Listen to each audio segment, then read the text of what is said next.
আমি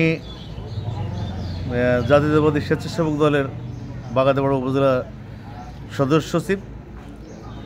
আজকের এই ঘটনা আমি সকালে ফোন পেয়ে এখানে আসছি। যে অবস্থা দেখলাম, এটা একটা ন্যাক্কারজনক ঘটনা।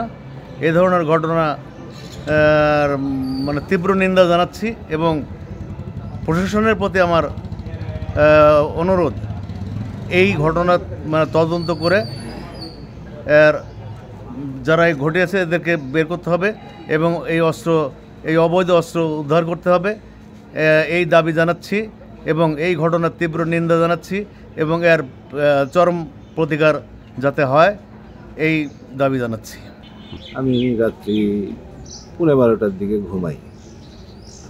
ঘুমানোর পরে ঠিক একটা 1-2 মিনিটে বেপরোয়াভাবে গুলির শব্দ শুনতে পাই।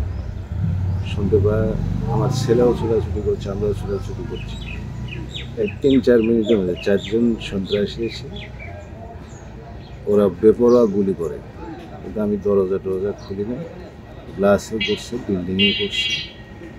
আমি আশা করছি এটা হলো ওই যে বহিষ্কৃত ওরা আছে আর আমি ফ্যাসিবাদ, যারা ওই গ্রুপটা করছে তারা তো আওয়ামী লীগের সাথে লিয়াজো করে রাজনীতি করছে। আর আমি সাবেক দরামপুর ইউনিয়নের সভাপতি ছিলাম, সংগঠনের সাথে জড়িত। গতকালকে 17 ডিসেম্বরের যে প্রোগ্রাম ছিল, সেই প্রোগ্রামের আমি বিশেষ অতিথি ছিলাম। চাঁদপুর বাজারে যে কর্মী সভা এবং 16 ডিসেম্বর বিজয় দিবস উপলক্ষে যে প্রোগ্রামটা হয়, সেখানে আমি বিশেষ অতিথি হিসেবে উপস্থিত ছিলাম। আমি যেহেতু ঘরের দরজা জানালা কিছু যখন গুলির শব্দ শুনে খুলিনি, আমার বাড়ির গ্লাস ভাঙছে, বিল্ডিংয়ে করছে, আমি কাউকে দেখতে পাই নাই, ঘর করি না। আমি জীবন নিয়ে আমি 3-4 জন একইভাবে ছিল। বাজারে যে নাইট গার্ড আছে সে দেখছে 2টা মোটরসাইকেলে 6 জন আসছিল, 4 জন তারা আপনার আমার বাড়িতে এই রিভলভার দিয়ে গুলি করে তারা চলে গেছে।